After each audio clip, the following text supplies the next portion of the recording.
Hey folks, Stronghold Crafter Kev here with another video, and this is an update on my latest project, the main keep. And as you can see, it's done, and I'm happy about that because I'm anxious to start another project.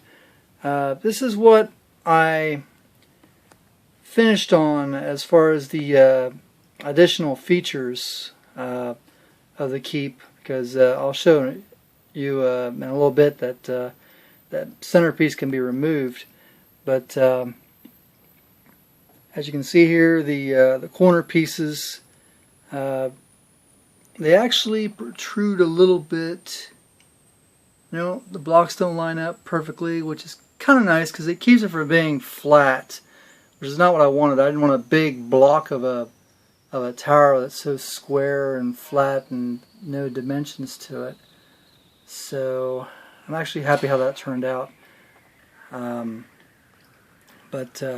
Anyway, I might have mentioned in the other video, but this is actually, if I back away here, this is 14 inches at the highest point, meaning the Merlons. I actually, because it's really only 12 feet on the roof to the ground.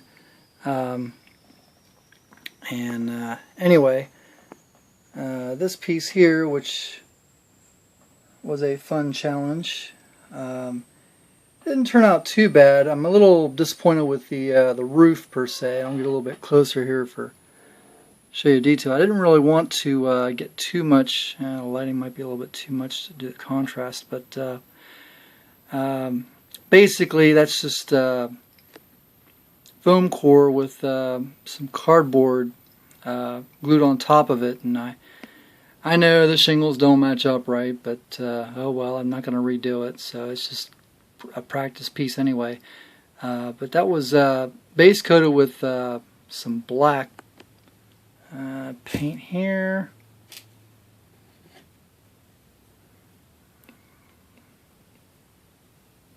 Come on, focus. Oof, there we go. Some acrylic paint here. It was very fluid and easy to work with. That's why wow, come on. Okay, there we go. Now, so this is a good test piece to start out with that kind of paint. Anyway, it was just one of those kits. Anyway, then I took some special brown paint, but it's not actually brown paint. According to the same kind of brand of acrylic paint, it is. Focus? Not gonna focus?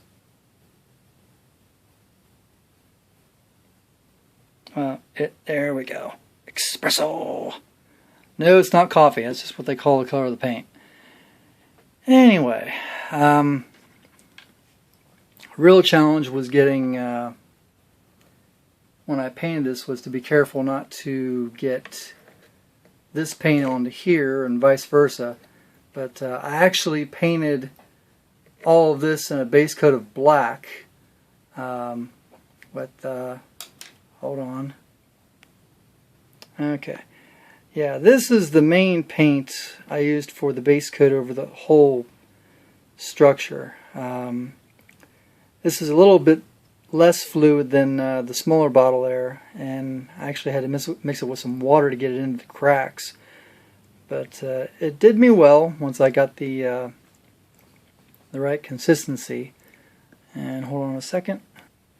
Okay, you are looking at a failed experiment. I was trying to mix the paint with water, and then I was going to try and speed the process up by using what they call a poor man's paint gun. I actually got the idea from lizardlandscapes.com. There's a hyphen in the middle there. He does a great job of using this poor man's paint gun, but I tried using it. It did not work out.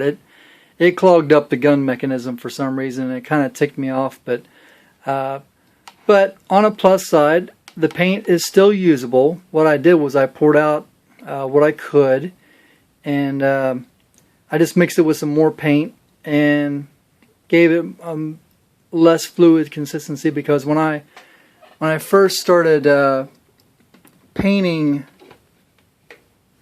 sorry about the shakiness, painting this overall, it was more like a wash, which they do with rocks and stuff on like woodline scenics. Yeah, and I was like, oh, this is not gonna work.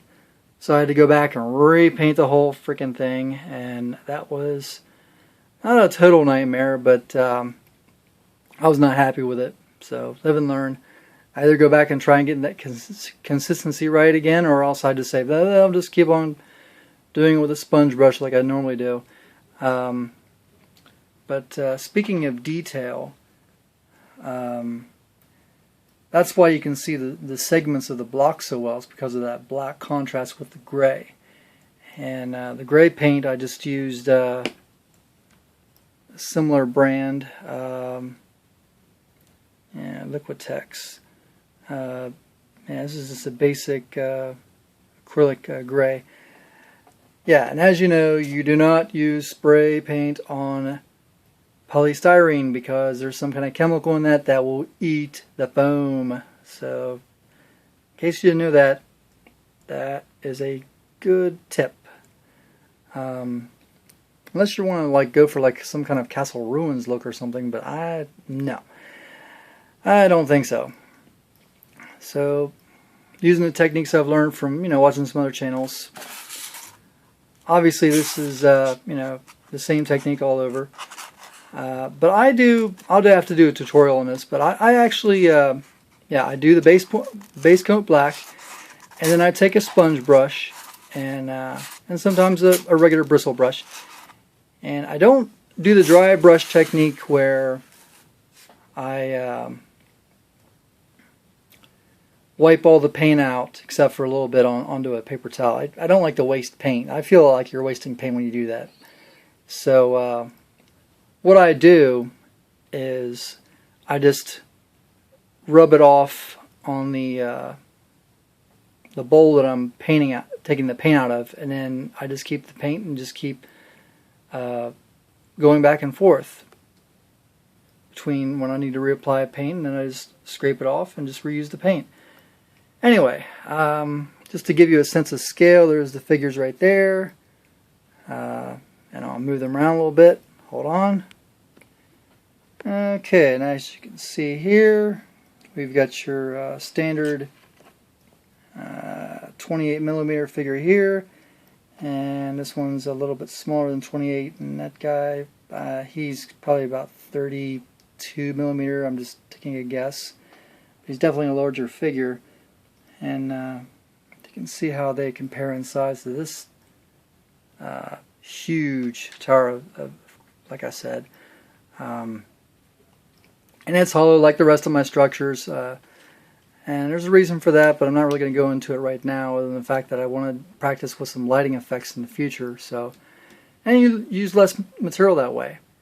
Anyway, we'll go to a next segment here. Hold on. Okay, and like I said, this segment is take apart. It comes out. That's the front. That's the side. Yeah, like I said, let me get my pointer here. As you can see, that's the foam core right there, and then on top is the cardboard. And when I also glued it on, I noticed it started curving in the middle, and it was on the ends, and I had to actually weight it down while the glue dried, because I just used regular Elmer's all-purpose glue. Anyway, but I love these studs here, which are obviously the extruded polystyrene. They were made to fit right into the windows. So, and to give it more of a realistic, somewhat realistic look, I also painted the inner parts here with just a flat gray. But I love how I can vary the detail a little bit, or I should say the shading. And you can see how the expanded part how that actually gives it even more of a stone-like texture. And okay, why don't we just go up to the roof? Hold on. Okay, and here we are up at the roof. Same standard Merlon consistency that I've done in the past. As you can see by the smoother texture, that's where I use the extruded polystyrene. And like I've done with the Adventurer's Keep, which is a slightly smaller version of a keep like this, I varied the strokes of the paint as I applied it. And of course it looks a little cracked up here, but I wasn't going for virtual perfection here with everything lined up and all that. And so I wanted to give some variation, which I was really happy how it turned out. The problem with the pink, the blue, the green polystyrene that's extruded is it's smooth and it doesn't grab the paint right away, and you actually have to do like a second coat with the black paint just so it will take before you can even think about putting on the detailing effect. So and as you notice, there's no hatch, there's no way to get down from the roof, but I'm thinking about in the future making some additions here that will in turn complement this. Like I'll put some kind of building on top of this, so you won't even think about, oh, where's the hatch to get up. Don't worry about it. Anyway. Okay, and now we're here at the entrance, which is actually the third level of the keep. And I'm not going to get too much into strategy here, but with this gate here, it's obviously a double door setup. The brackets are actually cardboard, and they're just painted black. And I actually used there we go, ta-da! A copper, wow, focus the first time, alright, first try, a copper based metallic paint. So the nails, rivets, whatever you want to call those things, showed up and gave it some more detail. I did carve in the lines here, which this was also the same with the roof. Base coated this black, and then I put the espresso on there, and when it dried, it was lighter than when it dried. It just gave a pretty decent stone, wooden color, I think, texture-wise and all that. So all in all, I'm very happy with how this turned out, and that's about all I can really say about it. For fear of repeating myself from a previous video. And if you'd like more information about this stuff that I'm involved in, go to my website, which is strongholdsoffantasy.com. And thanks for watching. If this interests you even further, feel free to subscribe. And if you're already a subscriber, thank you very much. So thanks for watching. Bye.